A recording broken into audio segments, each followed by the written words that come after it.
ନମସ୍କାର। ଆଜି ବୁଧବାର ଜାନୁଆରୀ 28 ତାରିଖର ଶୁଣିବା ରାଶିଫଳ। ମେଷ।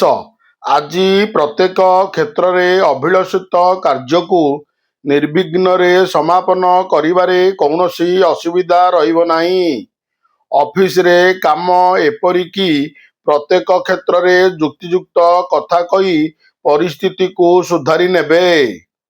ଧନସ୍ଥାନସ୍ଥ ପାପଗ୍ରହାଦି ଅର୍ଥ ସଙ୍କଟ ସୃଷ୍ଟି କରିପାରନ୍ତି। ମହିଳାମାନଙ୍କ ମାନସିକ ସ୍ଥିତି ଭଲ ରହିବ ନାହିଁ। ବୃଷ। ଶ୍ରୁତିରୋଚକ କଥା କହି ବନ୍ଧୁମାନଙ୍କ ପ୍ରିୟଭାଜନ ହେବେ। କର୍ମକ୍ଷେତ୍ରସ୍ଥ ବିଭିନ୍ନ ବିଷୟରେ ଚିନ୍ତା କରିବା କାରଣରୁ ଟେନସନ ଲାଗି ରହିବ। ଆକସ୍ମିକ ଆବଶ୍ୟକତା ଖର୍ଚ୍ଚ ପରିମାଣକୁ ବୃଦ୍ଧି କରିବ। ଆଲୋଚନା ପରିସରରେ ଗୁରୁତ୍ୱପୂର୍ଣ୍ଣ ନିଷ୍ପତ୍ତି ନେବାକୁ ପଡ଼ିପାରେ। ମହିଳାମାନଙ୍କର ଘରୋଇ କଳହରୁ ନେଇ ଅଶାନ୍ତି ଲାଗି ରହିବ। ମିଥୁନ। ସାମୟିକ ଶାରୀରିକ ଅସୁସ୍ଥତା ପୂର୍ବାହ୍ନ ସମୟଟିକୁ ନିରୁତ୍ସାହିତ କରିବ। ବିବାଦୀୟ ପରିସ୍ଥିତିରେ କର୍ମକ୍ଷେତ୍ରରେ, ବ୍ୟବସାୟ ଓ ପରିବହନ କ୍ଷେତ୍ରରେ ସମସ୍ୟା ସମାଧାନ ହୋଇଯିବ। ଅନ୍ୟମନସ୍କ ନ ହୋଇ ଯାନବାହନ ଚଳନରେ ସତର୍କତା ଅବଲମ୍ବନ କରନ୍ତୁ।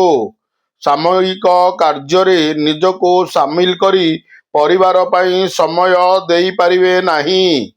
କର୍କଟ। ଆଜି ମାଙ୍ଗଳିକ କାମ ସକାଶେ ଏହିପରି କର୍ମ ମୁଖର ରହିବେ ଯେ ଦିନଟି ଶୀଘ୍ର ଶେଷ ହୋଇଯିବା ଭଳି ଅନୁଭବ କରିବେ। ଆର୍ଥିକ କ୍ଷେତ୍ରରେ ଯଦି ସମସ୍ୟା ରହିଥାଏ, ତାହାର ପୂର୍ଣ୍ଣଚ୍ଛେଦ ଅପରାହ୍ନରେ ପଡ଼ିବ। କିନ୍ତୁ ଅଫିସିଆଲି କ୍ଷେତ୍ରରେ ସାଧାରଣ କଥାକୁ ବଡ଼ କରି ସହକର୍ମୀମାନେ କଳହର ମାତ୍ରାକୁ ବଢ଼ାଇ ଦେଇପାରନ୍ତି। ସିଂହ। ପଛ କଥାକୁ ପଛରେ ପକାଇ ଏହି ସମୟର ସଦୁପଯୋଗ କରିପାରିଲେ ଫାଇଦା ଉଠାଇବାରେ ଅସୁବିଧା ରହିବ ନାହିଁ। ମନରେ ସାହସ ବାନ୍ଧି କୌଣସି କାମ ଆରମ୍ଭ କରି ପାରିଲେ ଅବଶ୍ୟ ସଫଳତା ପାଇବେ। ଅନ୍ୟମାନଙ୍କ ସକାଶେ ଯେତେ ପ୍ରକାର ସୁବିଧା ସୁଯୋଗ ସୃଷ୍ଟି କଲେ ମଧ୍ୟ ସେମାନଙ୍କୁ ସନ୍ତୁଷ୍ଟ କରିବା କାଠିକର ପାଠ ହୋଇପାରେ। କନ୍ୟା। ପାରିବାରିକ କ୍ଷେତ୍ରରେ ନିଜ ଲୋକମାନଙ୍କୁ ସନ୍ଦେହ କରି ଅପ୍ରିୟତା ଅର୍ଜନ କରିବେ। ବହୁତ ଦିନର ଅପୂରଣୀୟ ଆଶା ଓ ଅବଦମିତ ଇଚ୍ଛା ମନରେ ଭୟ ସୃଷ୍ଟି କରିପାରେ। କିନ୍ତୁ ବ୍ୟବସାୟ ବାଣିଜ୍ୟ, ଗାଡ଼ି ମରାମତି, ପୁରୁଣା ଘରକୁ ସଜାଡ଼ିବାରେ ମନୋନିବେଶ କରିପାରନ୍ତି। କୌଣସି ଆନୁଷ୍ଠାନିକ କାମରେ ମୁଖ୍ୟ ଭୂମିକା ନିର୍ବାହ କରିବାକୁ ପଡ଼ିପାରେ। ତୁଳା। କାର୍ଯ୍ୟବ୍ୟସ୍ତତା ବୃଦ୍ଧି ପାଇବା ହେତୁ ମନ ଅସ୍ଥିର ରହିବ।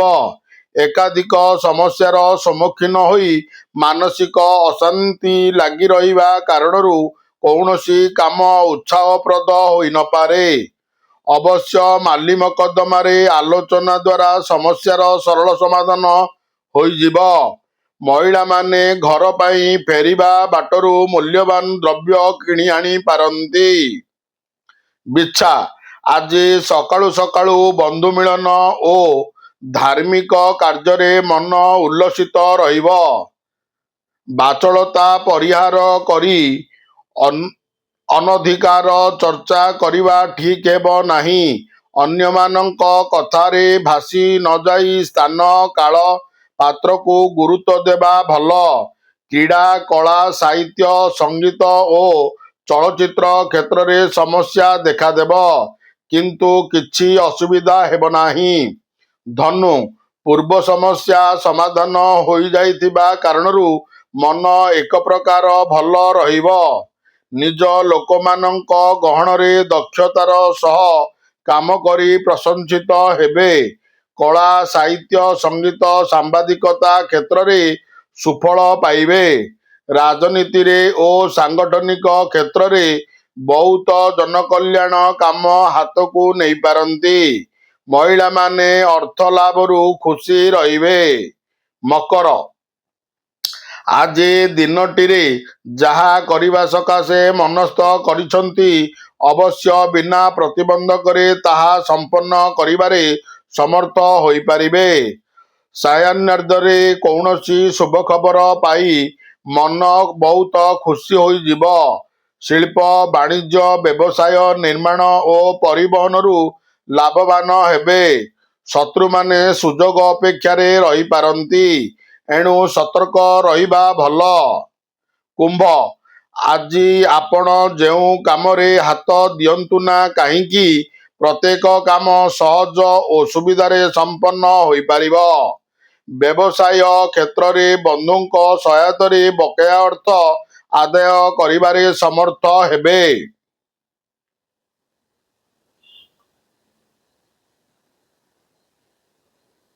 ଶିଳ୍ପ ବାଣିଜ୍ୟ ଓ ପରିବହନ କ୍ଷେତ୍ରରୁ ଲାଭବାନ ହେବେ। ଜମିଜମା ମାଲି ମକଦ୍ଦମା ଆନୁଷ୍ଠାନିକ କାମରେ ବ୍ୟସ୍ତତା ବୃଦ୍ଧି ପାଇବ। ମୀନ, ସମସ୍ୟା ରହିଥିଲେ ମଧ୍ୟ ସାଧାରଣ ଦିଗରେ ଉଦ୍ୟମର ଅଭାବ ପରିଲକ୍ଷିତ ହେବ। ପ୍ରତ୍ୟେକ କ୍ଷେତ୍ରରେ ନୀରବ ନ ରହି ପରିସ୍ଥିତିକୁ ସାମ୍ନା କରିବାକୁ ଚେଷ୍ଟା କରନ୍ତୁ, ଅବଶ୍ୟ ଉପକୃତ ହେବେ। ବହୁ ପ୍ରତୀକ୍ଷିତ ଖବରଟି ଆଜି ଅପରାହ୍ନେ ପାଇପାରନ୍ତି।